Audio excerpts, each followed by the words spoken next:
하겠습니다. 오늘 요한일서 3장 13절로 22절 말씀을 의지하여서 미워하여도 이상히 여기지 말라 라는 제목으로 함께 은혜를 나누고자 합니다. 우리가 새벽 예배를 통해서 이제 사도행전을 보고 있습니다. 특별히 이제 마가의 다락방에서 성령이 충만한 제자들이 성령이 충만함으로 나아가서 복음을 증거하게 되어져요. 그 복음을 증거하는 가운데 이제 날 때부터 걷지 못하였던 안진뱅이를 고치게 되어집니다. 이것은 예루살렘의 큰 이슈가 되어져서 많은 사람들이 예배했다고 모여들게 되어졌을 때 그 베드로를 싫어하는 사람들이 있습니다. 그 사람들은 대제사장들 또한 서기관들, 바리새인들 이런 그 당시에 정말 모든 경제나 문화나 종교나 이런 것에 앞에 서 있는 자들이 그들을 절대로 싫어합니다. 미워합니다. 그래서 그들을 감옥에 갇히고 증거하지 마, 예수를 증거하지 마 라고 말을 해요. 그러나 베드로는 또 요한은 내가 하나님의 말씀을 듣는 것이 옳으냐, 너희들의 말을 듣는 것이 옳으냐 라고 하며 그들은 핍박도 두려워하지 아니하고 또 그들을 미워하지 아니하며 여전히 예수의 복음을 증거하는 것을 보게 되어집니다. 베드로가 무엇을 잘못했기에 감옥에 갇혔을까요? 그들에게 그런 신문을 받아야 될까요? 예수님이 무엇을 잘못하셔서 십자가에 못 박혀 죽으시기까지 해야만 됐을까요? 초대교회의 모든 성도들이 무엇을 잘못해서 그들은 고향을 떠나서 이방 땅에서 그렇게 나그네처럼 살면서 신앙생활을 해야 됐을까요? 바울은 무엇을 잘못해서 그렇게 미움을 받고 그렇게 그는 순교를 당해야 됐을까요? 성경은 오늘 말씀하십니다. 우리 13절 말씀 함께 읽겠습니다. 13절이요. 시작. 형제들아 세상이 너를 미워하여도 일상이 여기지 말라. 성경은 말씀하십니다. 세상은 너희를 미워하더라는 것이에요. 우리가 뭘 잘못해서 잘못해서 미움받는 것은 세상 사람들도 마찬가지예요.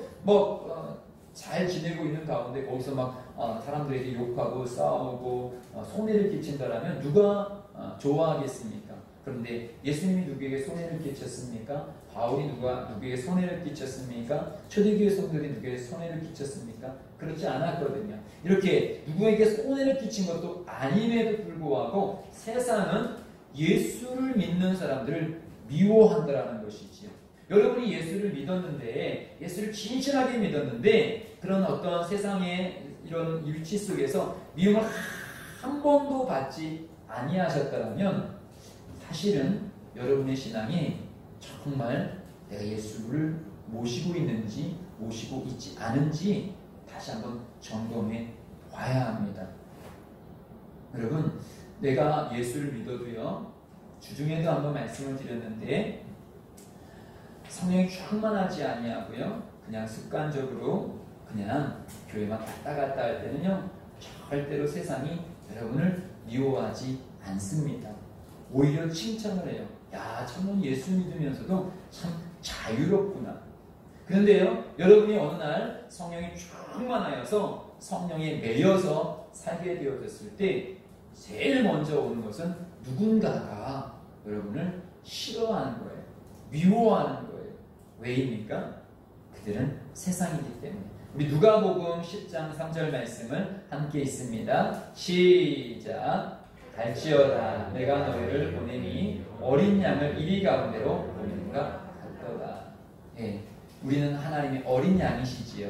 택함받은 사람을 성경으로는 어린 양이라고 말씀하고 있습니다. 그런데 어린 양인 우리를 큰 양도 아니고 어린 양, 정말 부모의 보호함을 받아야만 되는 그런 어린 양을 우리 안에 넣어놓고 주인이 보호하고 지켜주고 아무 해가 없이 그렇게 하시지 아니하고 우리를 보내십니다.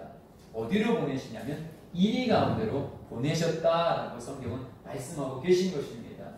여러분이 참된 하나님의 어린 양이시라면 여러분이 살고 있는 터전은 어디 있느냐? 이리 가운데에 살고 있습니다.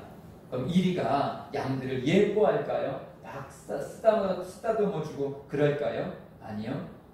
언제 잡아먹을는지 항상 잡아먹으려고 애를 씁니다. 아니 왜 나를 이렇게 못살게 구는 거야? 당신이 어린 양이기 때문에 그래요. 하나님의 사람이기 때문에 그렇습니다. 하나님은 우리를 푸른 초장에만 놓지 아니하시고 우리를 그 이리때 가운데 보내셨다라는 것이죠. 왜요? 거듭남이 뭘까요? 새롭게 태어났다라는 거예요. 그럼 왜 우리를 이리 가운데 보내셨을까요? 사실은 우리도 이리 같은 사람이었어요. 어린 양이 아니었어요. 그런데 하나님께서 누군가를 통하여서 복음을 증거해주고 우리가 거듭났어요. 새로운 사람이 되어졌어요. 이전 사람이 아니에요. 이전에는 나도 이리와 같이 뜯어먹고 욕심내고 나만을 위해서 살아가는 자였는데 복음이 들어와서 내가 이제 어린 양이 되어졌어요. 하나님의 사람이 되어졌습니다. 그래서 이제 너도 가서 그들에게 복음을 증거하라고 해요. 그들은 우리를 잡아먹으려고 합니다. 그렇기 때문에 그들은 우리를 미워하는 것이 당연해요. 미움받는 것이 당연하다고 성경은 말씀하고 있습니다. 갈라디아서 5장 1절 말씀 함께 있습니다. 시작. 그리스도께서 우리를 자유롭게 하려고 자유를 주셨으니 그러므로 굳건하게 서서 다시는 종의 멍에를 매지 말라. 즉 전에는 우리는 종의 멍에를 메웠어요. 이리의 탈을 쓰고 이리처럼 살고 있었습니다. 그런데 그리스도께서 우리를 자유롭게, 우리를 어린 양으로 주님의 사람으로 만드셨습니다. 그런데 세상은 다시금 오라는 거예요. 너는 일이야. 너는 일인데 왜 거기가 있어? 다시 와. 다시 세상으로 오란 말이야. 그러면 툭툭 건드려요. 다시 오라고. 우리들 세계 속으로 오라고. 왜냐면 너는 같은 땅에 살면서 딴 세계를 살고 있느냐고 우리를 툭툭 건드려요.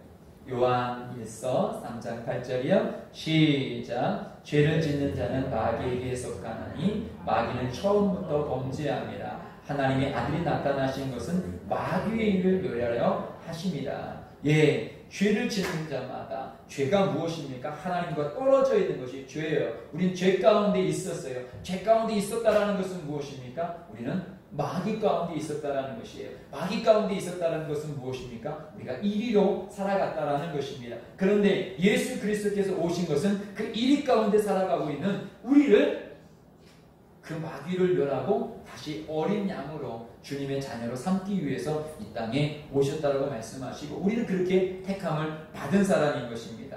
마태복음 12장 34절이요. 시작. 독사의 자식들아 너희는 악하니 어떻게 선한 말을 할 수 있느냐? 이는 마음에 가득한 것을 입으로 말합니다.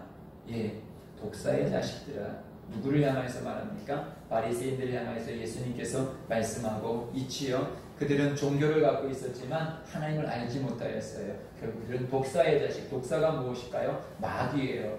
예, 우리 마귀의 자식이에요. 우리 바리새인만 마귀의 자식이 아니라 우리도 전 신부는 마귀의 자식이었습니다. 그런데 예수 그리스도께서 마귀를 멸하시고 우리를 양자 삼으셔서 이제는 우리가 마귀의 자녀 이리가 아니라 어린 양이 되어졌습니다.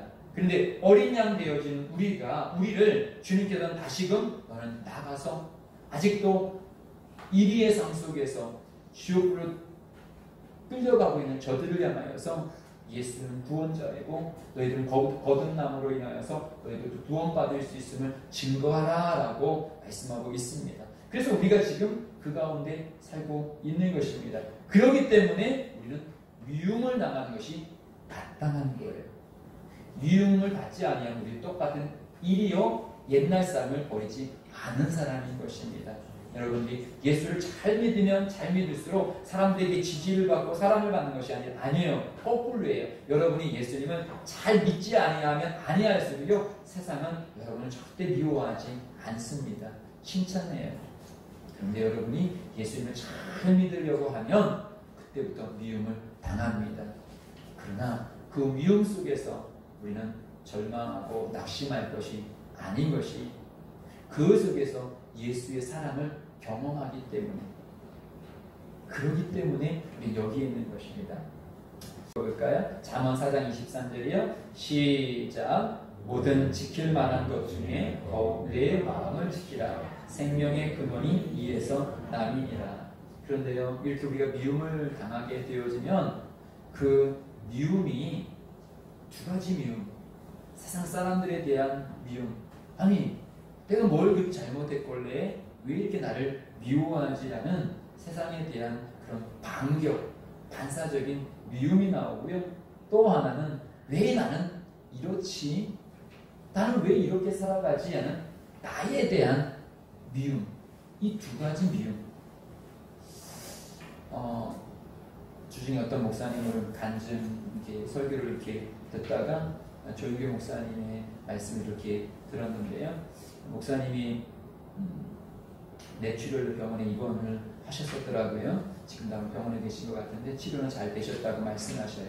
근데 조윤교 목사님이 예전에 간증하셨던 것인데요. 아주 젊은 것은 아직 애들까지 있으니까요. 어쨌든 젊은 부부가 목사님 앞에 기도받으러 이제 목양실에 노크를 하고 오게 되어졌습니다.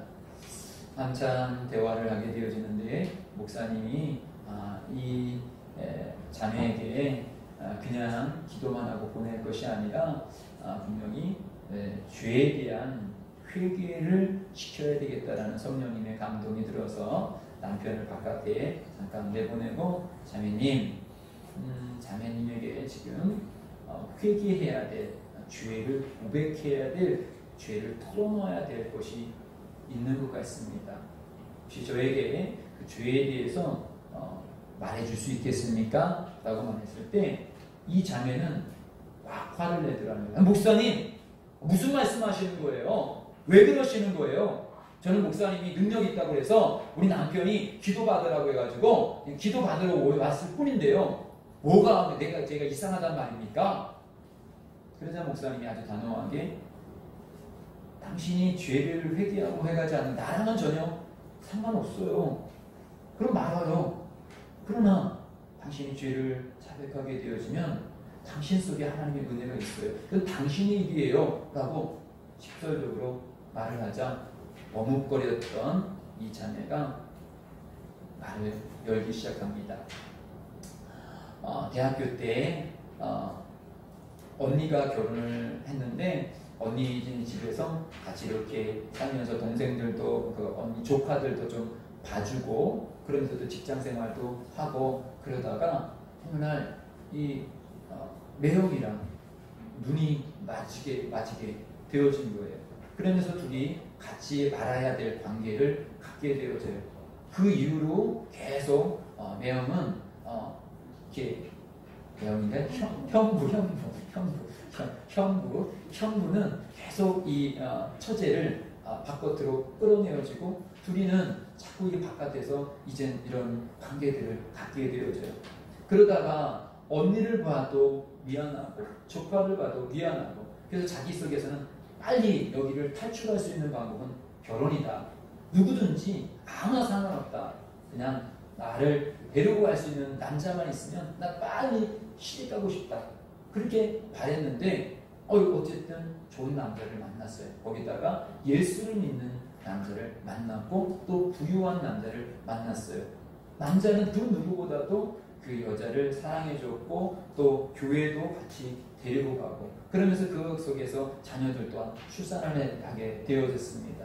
그런데 오히려 남편이 이 아내에 대해서 막 싸붙이고 그렇게 했으면 좋겠는데 오히려 더 사랑해주고 자기를 아껴주는 그 남편에게 자기는 너무 죄책감이 생기는 거예요. 그리고 그 아이들이 엄마 할 때마다 나는 엄마의 자격이 없어 라고 하면서 그 속에서 죄책감. 그래서 남편도 잘해주고 자녀들도 잘해주는데 자기 마음속에서는 자기가 너무나 미운 거예요. 차라리 내가 죽고 없어졌으면 내 남편이나 내 자녀들이 더 잘 살 수 있을 텐데 괜히 내가 이 아이들의 짐이 되는 것이 아니냐. 그래서 항상 죽고 싶은 마음만 생기고 있는 거예요. 언제 죽을까? 어떻게 죽을까? 그런 모습을 우울한 모습을 보고 남편이 목사님에게 안수기도 받으면 좀 괜찮을 것 같다 해서 이렇게 끌고 온 거예요. 자기의 그 모습을 그대로 목사님 앞에 고하게 되어졌습니다. 목사님, 저는 저의 죄를 도저히 용서받을 수 없어요. 어떻게 해야 되죠? 라고 했을 때 목사님이 그렇게 말씀하셨다고 합니다. 예, 돌을 저 강물에 툭 던지면 돌은 어떻게 될까요? 가라앉지요. 그럼 만약에 자매님을 저 강물에 툭 던지면 자매님은 어떻게 될까요? 가라앉지요. 예, 죄라는 것은 큰 거나 작은 거나 똑같이 죄입니다. 그러나 작은 돌도 가라앉고 당신도 가라앉듯이, 가라앉은 돌이 안 보이듯이 예수 앞에, 예수 십자가의 보혈 앞에 그 어떤 죄도, 작은 죄든 사람들이 용서할 수 없다라고 말하는 그 큰 죄든 회개하게 되어지면 하나님 그 죄를 없다라고 말씀하신다라고 말씀하십니다. 지금 이 시간 저에게 고백한 것이 하나님께 고백한 것이니까 우리 지금 회개 기도합시다. 하나님 용서해달라고 회개 기도합시다 하면서 자매님과 함께 목사님이 회개 기도를 마칩니다. 회개 기도를 하기 시작합니다. 그 회개 기도 가운데 성령님이 그 마음 가운데 임하여서 그렇게 자기 자신이 미웠던 그 자매가 자기 자신을 사랑하게 되어져요. 자기 자신을 용서하게 되어져요. 자기 자신을 십자가의 보혈 앞에 씻게 되어져요. 그러면서 기도가 끝나자 막 기쁨이 막 넘쳐나면서 막 그 속에서 지금 단지 정확하게 기억이 안 나는데 목사님은 막 이렇게 찬송을 불렀다고 하시나요? 찬송이 나오고 이 자매님이 막 기뻐서 막 어쩔 줄 몰라고 막 들썩들썩거리고, 그러니까 바깥에서 이렇게 기다리던 뭐 찬송도 나고 뭐 들썩거리는 소리 나고 이렇게 해서 남편이 삐끔 쳐다봤더니 자매님이 그 남편을 보고 여보 하면서 막 끌어안는 거예요. 여보 사랑해. 사실은 이 아내도 남편을 너무 사랑했지만 너무 미안해서 자기 자신 미워서 도저히 그걸 표현하지 못했던 거예요. 그러니까 남편이 깜짝 놀란 거예요. 지금까지 결혼을 하고 나서 아내가 이렇게 다정다감하게 표현한 적이 없었다라는 거예요. 그러면서 그들의 가정이 회복되어졌던 이 간증. 여러분, 미움이라는 것은 꼭 누군가가 나를 미워하는 어떤 상대방의 타인의 대상만 있는 것이 아니라 내 자신을 미워하시는 분들도 있어요. 나는 왜 이렇게 못났지? 나는 왜 그때 그런 큰 실수를 했지? 왜 내가 그런 잘못을 했지? 라면서 나 자신을 용서를 못해요. 그러면서 누군가를 위해서 중보기도도 하고 누군가를 위해서 헌신은 하는데 자기 자신을 용납하지 아니하고 자기 자신을 받아들이지 못하는 분이 신앙생활을 하면서도 있어요. 이 자매님도 남편 따라 교회는 왔지만 수많은 설교를 들었지만 자기 자신을 용서하지 아니하니까 말씀이 받아들이지를 않은 거예요. 그래서 목사님과 대화를 하면서 자기 자신의 마음을 열고 자기 자신을 용서하게 되어졌을 때, 자기 자신을 미워하는 그 감정을 해결하게 되어졌을 때, 그 미워하는 감정을 예수의 보혈의 피로 씻겨지게 되어졌을 때 드디어 자기의 문이 열리고 마음이 열리고 예수가 들어오니까 드디어 자기 자신을 사랑하고 자기 자신을 사랑하게 되어지니까 결국은 남편에게 그 사랑을 표현할 수가 있더라는 것이죠. 우리 안에는 사실은 사랑이 없어요. 오늘 본문 말씀은 좀 더 볼까요? 요한복음 말씀을 먼저 이 말씀 메모한 건데 한번 읽어볼까요? 이 말씀을 시작. 우리를 미워하는 사람을 만나서 어려움을 당하고 마음이 아픈 것은 우리의 책임이 아니다.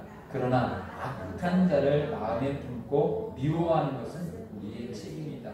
예, 우리가 이 자매님처럼 어쨌든 자기도 형부를 받아들였지만 어떤 그런 상황 속에서 죄를 짓는 것, 그럴 수 없어야 되지만 우리 때로는 그럴 수 있어요. 실수할 수 있습니다. 그러나 끝까지 악한 마음을 품고 미워하는 것, 자기를 미워하다, 남을 미워하다, 이때부터는 내 책임인 거예요. 우리는 코로나로 인하여서 교회가 어떤 욕을 먹을 수가 있습니다. 그건 내 책임이 아니에요. 그러나 그런 것 속에서 우리가 뉴스를 보고 또 사람들을 대할 때 같이 미워하는 거죠. 저주를 받을 놈들, 교회가 뭘 그렇게 잘못했다고 절제하면서 내 속에서 악함을 품고 있다라면 그때부터는 내 책임이 되어지는 것입니다. 남아공에 지금은 없는 사람이지만 만델라 대통령, 유명한 사람이지요. 그런 이야기를 합니다. 그는 27년이나 그런 감옥 생활을 했어요. 인권운동을 하다가 27년이나 뭐 큰 죄를 진 것이 아니라 흑인이나 백인이나 똑같다. 이런 것들을 외치다가 27년이나 감옥 생활을 했어요. 그리고 감옥에서 나오고 나서 그는 결국은 남아공의 대통령이 되었지요. 그랬을 때 이젠 권력을 잡았기 때문에 이제 자기를 그렇게 감옥에 갇히게 했고 어렵게 한 사람들을 충분히 이제는 복수할 수 있는, 참 우리나라도 참 적폐청산이라고 해서 많은 사람을 감옥에 가두었지요.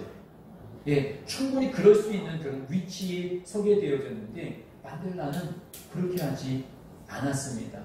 그래서 사람들이 물어요. 당신은 왜 그렇게 복수하지 않습니까? 라고 물을 때 그가 했던 유명한 말이 있어요.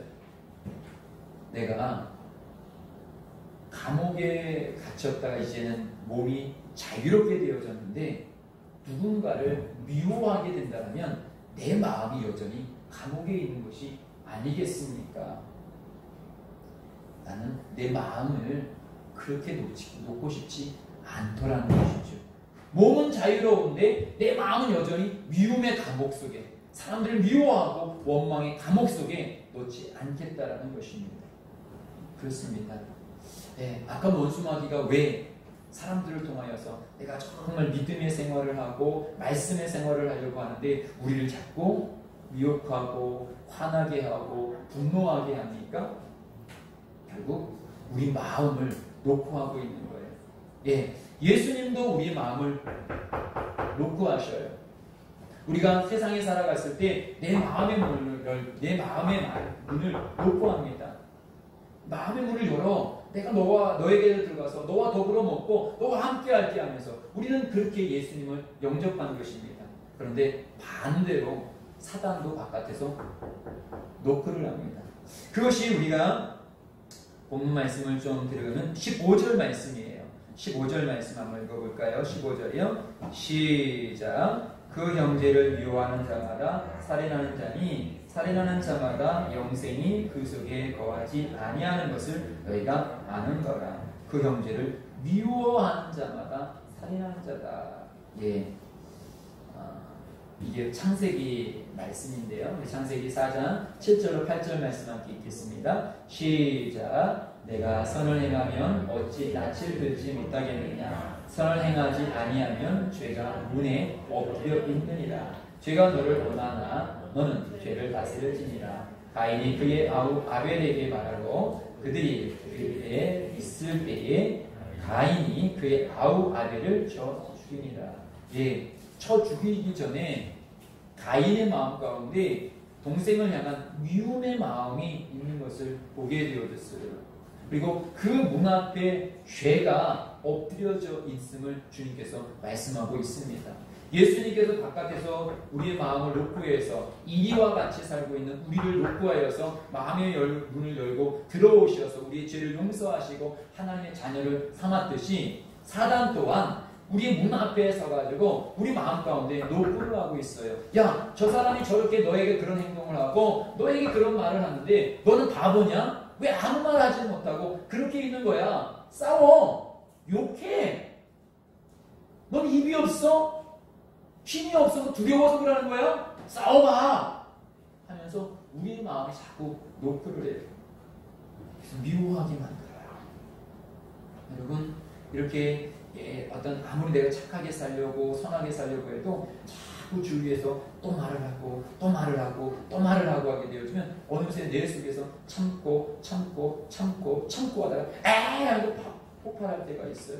그랬을 때 마귀는 문 앞에 엎드려 있다가 막 놓고 하는 거예요. 막 놓고 하는 열어봐 좀 화내봐, 한번 짜증 한번 내봐. 그래야지 저 사람도 정신을 차리지. 노크를 해요. 그러다가 여러분 정말 확 화내면 끝날 것처럼 보이죠? 아니요. 그때 쑥 들어와요. 그러면서 그 미움의 감정. 너 때문에 내가 이렇게 망쳤어. 내가 신앙생활 얼마나 열심히 하고 이렇게 좀 착하게 살려고 했는데 너 때문에 그래. 아니, 자꾸 우리 속에서 누구 때문에 이런 마음이 자꾸 생겨요. 미움이 우리 속에서 들어오더라는 거예요. 결국은 미움이 들어오니까 살인을 하게 되어지는 것입니다. 다시 오늘 본문 15절에 그 형제를 미워하는 자마다 살인하는 자마다 영생이 그 속에 거하지 아니한 것을 너희가 하는 바라. 원래 영생을 주님께서 주시기 위해서 우리가 하나님의 자녀가 되어졌는데 그 영원한 생명을 빼앗아가기 위해서 눈앞에서 미워해. 내가 예수를 믿었는데도 불구하고 내 자신을 미워해. 내가 예수를 믿었는데도 불구하고 누군가를 죄를 미워해 라고 말하고 있더라는 것입니다. 오늘 본문 14절 말씀이요. 14절 시작. 우리는 형제를 사랑함으로 사망에서 옮겨 생명으로 들어간 줄을 알거니와 사랑하지 아니하는 자는 사망에 머물러 있느니라. 형제를 사랑함으로. 사랑은요 내 것이 아니에요. 그냥 부모가 내 딸을 사랑하는 것, 그것은 누구나 할 수 있겠지요. 우리가 가족이 서로 사랑하는 것, 부부가 서로 사랑하는 것, 그것은 누구나 할 수 있는 것이에요. 그런데 나를 미워하는 사람, 나를 원수처럼 생각하는 사람, 나를 싫어하는 사람을 사랑하는 것은요 노력으로 할 수가 없어요. 노력으로 어느 정도는 돼요. 그러나 노력하다가 나중에 터져요. 그건 내 노력이니까. 내가 노력했는데 안 받아들이니까 또 화가 나는 거예요. 그런데 사랑은 그래서 오늘 우리 4장을 보게 되어지면 하나님은 사랑이다라고 말씀하고 있지요. 16절, 우리 4장 16절 말씀 한번 읽어볼까요? 요한일서 4장 16절이요. 시작. 하나님은 우리를 사랑하시는 사람을 우리가 알고 믿었느니 하나님은 사랑이시라. 사랑 안에 거하는 자는 하나님 안에 거하고 하나님도 그 안에 거하십니다. 하나님이 사랑이셔요. 그리고 하나님의 사랑을 우리 안에 주시기 위해서 예수 그리스도께서 십자가에 못 박혀 죽으시고 오시어서 성령님이 우리 안에 들어오심으로 인해서 성령이 내게 샘솟는 기쁨, 내 속에서 성령님이 사랑을 공급해 주시는 거예요. 은사로 주시는 거예요. 은혜로 주시는 거예요. 그래서 그 사랑이 있을 때 여러분 아무리 제가 컵을 갖고 있다 할지라도 여러분이 목마르다고 한다 할지라도 이 컵에 물이 없으면 아무리 여러분이 목마르고 나는 주고 싶어도 물을 줄 수가 없습니다. 왜냐하면 물이 없기 때문에. 나는 물을 생산할 수가 없어요. 저는 이 물을 저 정수기에서 얻어온 거예요. 물을 얻어왔기 때문에 이 컵에 물이 있어요. 물이 있기 때문에 누군가가 목마르다라고 말씀하신다면 이 물을 드릴 수가 있습니다. 우리는 누군가를 사랑하고 싶고 누군가를 용서하고 싶어요. 그런데 막상 그 사람에게 다가갔을 때 사랑이 안 돼. 사랑이 안 되는데 어떻게 사랑해요? 용서가 안 되는데 어떻게 용서해요? 우리는 그런 말을 때로는 합니다. 사실 그것이 맞는 표현이에요. 어떻게 용서가 안 되는데 용서해요? 어떻게 저렇게 나에게 저런 말을 하는 사람은 내가 사랑할 수가 있겠습니까? 당해보세요. 맞아요. 그런데요, 내 안에 예수의 사랑이 들어오게 되어지면 그 사랑이 용서하게 하고 그 사랑이 사랑하게 하는 것입니다. 내가 용서하고 내가 사랑하는 것이 아니라 그 사랑이 용서하게 하고 그 사랑이 사랑하게 만드는 것입니다. 왜요? 하나님은 사랑이기 때문에, 성령님은 사랑이기 때문에 내 안에 성령님께서 그를 사랑하게 만들고 그를 용서하게 만들고 그에게 내게 다가게 만들어요. 여러분, 내가 신앙생활하는 게 아니라 주님이 하시게 하시는 거예요. 아멘. 내가 여러분 예배당에 오는 것이 아니라 주님께서 오게 하시는 거예요. 그랬을 때 우리가 먼저 감사해야 될 게 내가 지금 기도하고 있다는 것을 감사하세요. 내가 예배하고 있다는 것을 감사하세요. 그리고 이제 더 맡기세요. 주님, 사랑하게 하는 것도 주님이 하셔야 합니다. 주님이 들어오시면 나도 사랑할 수 있습니다. 원수 같은 그 사람이요, 내가 아무리 노력하고 사랑해야지, 용서해야지 절대로 안 돼요. 그러나 내가 성령님을 환영하고 모셔드리고 그 안에 들어갔을 때 어느 순간에 그 사람이 불쌍히 보여요. 참 불쌍하지? 저렇게 예수 믿지 않다가 지옥불에 떨어질 텐데 어떡하지? 불쌍한 마음, 긍휼한 마음이 우리 속에 들어와요. 누가 줬느냐? 예수님이 그것을 주시는 거예요. 아니, 16절로 18절 말씀 함께 읽겠습니다. 16절 18절에 시작. 그가 우리를 위하여 목숨을 버리셨으니 우리가 이로써 사랑을 알고 우리도 형제를 위하여 목숨을 버리는 것이 마땅하니라. 누가 이 세상의 재물을 가지고 형제의 궁핍함을 보고도 도와줄 마음을 닫으면 하나님의 사랑이 어찌 그 속에 거하겠느냐. 자녀들아, 우리가 말과 혀로만 사랑하지 말고 행함과 진실함으로 하자. 예수 그리스도께서 하나님의 사랑을 우리에게 주시기 위해서 이 땅에 오셨고 우리에게 지금 부어주셨어요. 그리고 우리는 예수 그리스도를 나의 구주 나의 영접함으로 인해서 내 안에 성령님이 계셔요. 이제 성령님은 우리 안에 푸시를 하시는 거예요. 계속 노크를 하시는 거예요. 그러면서 너가 기도해. 너가 하나님의 사랑을 받아들여. 여러분, 먼저 내가 누군가를 용서하고 누군가를 사랑하기 위해 노력하지 마시고 하나님의 사랑을 계속 공급받으십시오. 계속 기도하십시오. 계속 성령님을 구하십시오. 성령님이 내 속에 역사하시기를 구하십시오. 그렇게 하게 되어지면 성령님이 내 속에서 자연적으로 그 미워했던 사람을 사랑하게, 아까 말씀드렸듯이 내가 아무리 사랑하고 싶고 용서하고 싶어도 여기에 물이 없으면, 사랑이 담겨져 있으면 줄 수가 없는 거예요. 내가 열심히 교회에서 충성하고 싶고 봉사하고 싶고 일을 하고 싶어도요, 내 속에서 그 일을 감당할 수 있는, 충성할 수 있는 그것이 담겨있지 아니하면요 할 수가 없는 거예요. 여러분, 내가 안 하는 것처럼 보이죠? 기도를 안 하는 것처럼 보이죠? 예배를 내가 안 드리고 싶은 것처럼 보이죠? 사실은 그렇지 않아요. 내가 못 드리고 있는 것이고요, 못하고 있는 거예요. 왜요? 없기 때문에.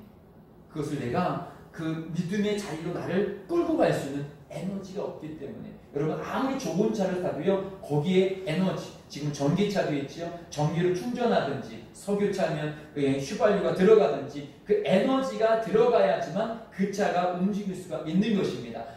아무리 번듯한 좋은 차라 할지라도 거기에 에너지가 들어가지 아니하면 그 차는 절대로 움직일 수가 없습니다. 우리에게도 마찬가지입니다. 성령의 기름 부으심이라고 표현을 하지요. 성령이 내 안에 충만하게 역사하지 아니하면요 내가 움직일 수가 없어요. 오늘도 사실은 여러분이 여기까지 올 수 있는 것, 기름을 조금, 우리가 기름이 뚝 떨어지게 되어지면 주유소까지 갈 수 없게 되어졌을 때, 우리는 지금은 부르지요.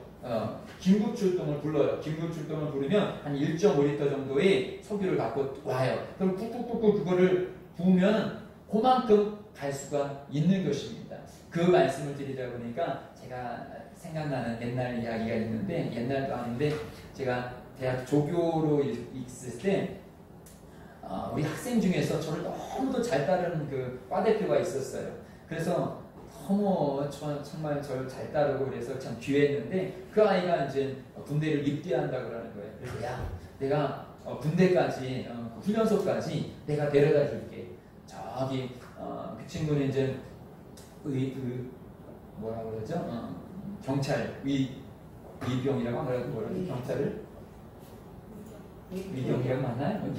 의경으로 가가지고 훈련소가 가평에 있더라고요. 그래서 가평, 그때만 해도 이제 뭐 내비게이션 그런 게 없을 때인데 저 지도체가 딱 그러고 이렇게 가야지 이렇게 가는데 한참 가는데 기름이 거의 막 이렇게 빨간불이 들어온 거예요.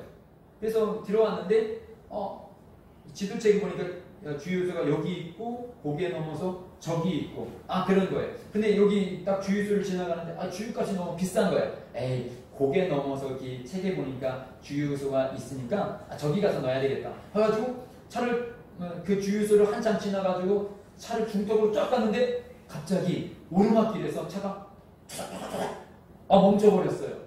1시까지 입대를 해야 되게 되는데 지금 시간 한 2시간여밖에 남지 않았는데 시골길에서 차가 뚝 멈춰버린 거예요. 야, 이 정확히 그 시간까지 가지 않으면 탈영이잖아요. 큰일 거예요. 그 아이도 당황하고 저도 당황하고 야, 이거 어떡하겠냐. 그런데 생각난 게 아까 오다가 몇 킬로 전방에 비싸다고 지나갔던 그 주유소가 있다. 야, 빨리 거기까지 가자. 그러면서 막 뛰어간 거예요. 뛰어가가지고 거기 가가지고 내 차가 저 중턱에 멈췄다.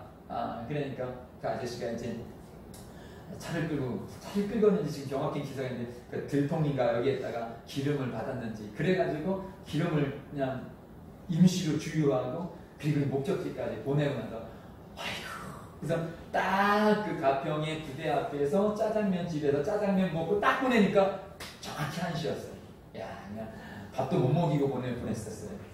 지금도 저기 안양에서 지금 경찰로 근무하고 있는 그런 후배가 있는데 그때만 생각하면 주유. 그래서 지금도 빨간불만 딱 나오면 저는 무조건 주유해요. 그때 생각이 나요. 그때 생각. 보통 빨간불이 나와도 한 30km, 40km는 가요. 근데 그때 참 충격이 심했어요. 그래요. 주유가 아무리 좋은 차라도 주유 양만큼만 움직일 수가 있는 것입니다.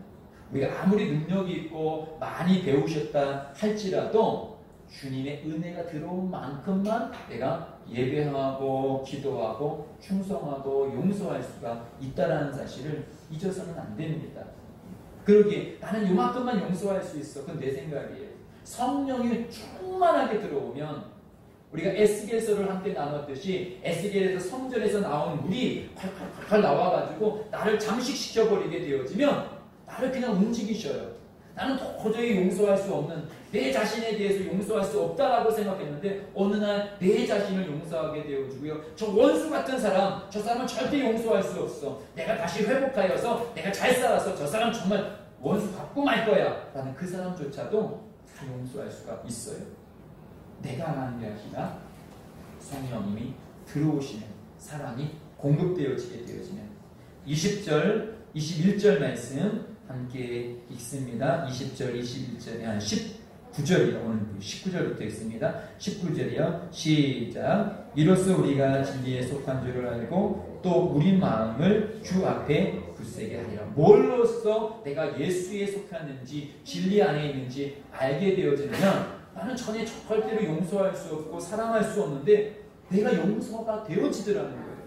여러분 그때 내 안에 예수가 있다라는. 그런데 반대로 여전히 여러분이 미워하는 사람이 정치를 뉴스를 보면서 계속 미워진다라면 여러분 안에 지금 예수의 영이 성령의 충만함이 지금 사라져가고 있는 거예요. 성령은 떠나시지는 않지만 짓누르고 있는 거예요. 그러나 반대로 여러분 자꾸 용서가 되어지고 예배가 되어지고 기도가 되어지면 지금 여러분 안에 성령님이 일하고 계시다라는 것을 기억하시길 바랍니다. 20절 21절이요. 시작. 누구든지 하나님을 사랑하노라 하고 그 형제를 미워하면 이는 거짓말하는 자니 보는 바 그 형제를 사랑하지 아니하는 자는 보지 못하는 바 하나님을 사랑할 수 없느니라. 우리가 이 계명을 주께 받았나니 하나님을 사랑하는 자는 또한 그 형제를 사랑할지니라. 주님께서 엄히 말합니다. 우리가 하나님의 사랑을 받게 되어지면 우리는 미워하지 아니하고 오히려 사랑하는 사람이 될 수가 있다는 것이에요. 저는 지금 계속적으로 우리가 코로나 속에서 이것이 하루 이틀이 아니라 오랜 시간 지속되어지고 그러면서 자꾸 우리가 지쳐가게 되어져요. 그리고 세상 속에서 이런저런 교회에 대한 이야기를 들 때 짜증도 나게 되어지고 그러면서 사실 세상이 미워지게 되어져요.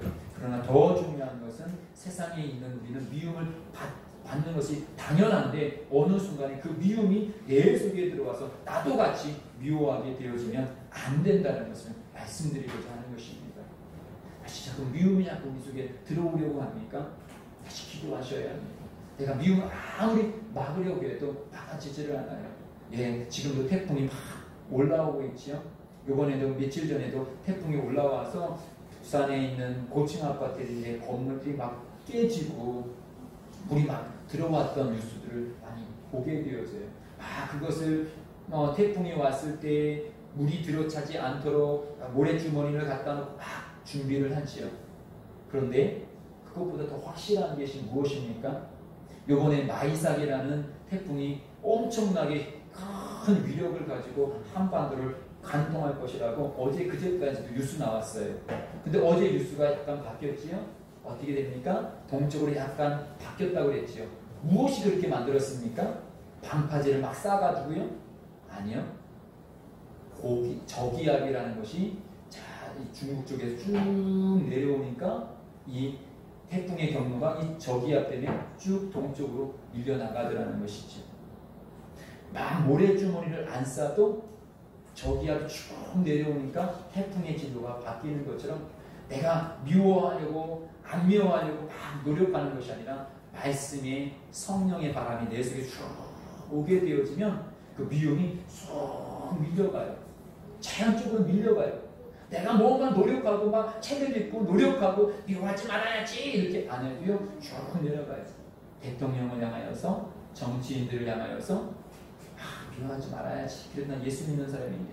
아니요. 자꾸 그렇게 해드려도 미움이 와요. 그러나 내가 말씀 앞에 서고요. 기도 앞에 서게 되어지고요. 성령님이 내 안에 역사하게 되어지면요. 성령의 바람이 그 미움을 이렇게 밀어내고 오히려 그를 위해서 기도하게 되어지고 불쌍히 여겨지게 되어지는 것입니다. 오늘 우리가 이 시대를 코로나 시대를 살아가고 있는 우리들에게 주님께서 요구하시는 것입니다. 여러분 로마에서 신앙생활을 하고 있었던 초대교회 성도들은 지금보다 많은 사람들에게 더 인정을 받았을까요? 미움을 받았을까요? 예수 믿는 그 자체가 버러지 같은 인생이었어요. 살인자보다 더 악한 존재로 그 시대는 그렇게 사람들이 인식을 들었어요. 특별히 로마를 불지르는 사람이 기독교인이다라고 말을 했고, 또한 기독교인들을 이렇게 봤더니 그들은 모일 때마다 사람을 잡아먹는다라고 얘기했어요. 왜일까요? 예수님께서 내 피를 마시고 내 살을 먹으라는 그 말씀을 그들이 선포하면서 주의 만찬을 하게 되어졌을 때 사람들은 그 말만 들으면 야! 사람을 뜯어먹고 잡아먹고 피를 마시는 존재들, 그러면서 살인마로 그렇게 로마에 그렇게 인식이 되어졌기 때문에 그들은 기독교인을 잡으면 사자박으로 만들고 또 거리에 가로등으로 기름을 확 쫀져버리고 거기다가 불을 태워줘서 사람 보고 아이고 저놈들 저렇게 악한 놈들 저렇게 죽여야 돼. 그런 시대에 있었습니다. 그럼에도 불구하고 초대교회 성도들은요 그 속에서 미워하지 않고 이 말씀을 붙잡고 오히려 사랑을 실천했습니다. 우리는 그 시대보다 훨 좋은 시대를 살고 있습니다. 그럼에도 불구하고 우리 속에서 자꾸 미움이 밀려오고 있지는 않습니까? 오늘 다시금 우리는 미워하지 말아야지라는 긍정적인 말을 합시다가 아닙니다. 다시 기도하셔야 합니다. 다시 말씀을 보셔야 합니다. 다시 우리의 가정에서 가정예배 아니면 가정예배가 안 되어지면 내 속에서 큐티를 시작하시고 기도를 시작하십시오. 나의 기도의 자리를 만드십시오. 그리고 다시금 성령님이 나를 지배하게 만드십시오. 사랑이 공급되어지게 되어지는 자꾸 공급되어진 만큼 미움은 저기압이 영향력이 크게 되어지면 지금은 이 마이삭이 이 동해의 제주 이 부산이 약간은 스쳐간다고 해요. 그러나 이 저기압이 더 크게 발달되어지면 일본 쪽으로 더 밀려나갈 거예요. 우리도 마찬가지입니다. 내 기도의 분량이 내 성령의 충만함이 더 커지게 되어지면요. 누군가를 미워하는 것, 세상을 원망스러운 것이요. 쭉 밀려가고 내 안에 머무르지 않아요. 우리는 그것을 만들어내야 합니다. 그것은 무엇으로 되어집니까? 다시 여러분 기도하셔야 합니다. 지금은 기도할 때예요. 사실은 가을이 되어지면 교회마다 작정 기도도 하고 또 부흥회도 하고 사실 그럴 때잖아요. 근데 이제는 우리는 그렇게 할 수가 없습니다. 그러기 각자의 자리가 기도의 자리로 아까 서두에 말씀드렸듯이요. 오늘 이제 정하십시오. 나는 이때 난 하루 중에 이 시간을 난 기도의 시간으로 만들리라. 가정 예배의 시간으로 만들리라. 성경을 읽는 시간으로 만들리라. 그런 시간을 정해놓으시고요. 다시 내 속에서 성령님이 충만하게 역사하시도록 주님 앞에 기도하는 우리들이 되어지기를 주의 이름으로 축복드립니다.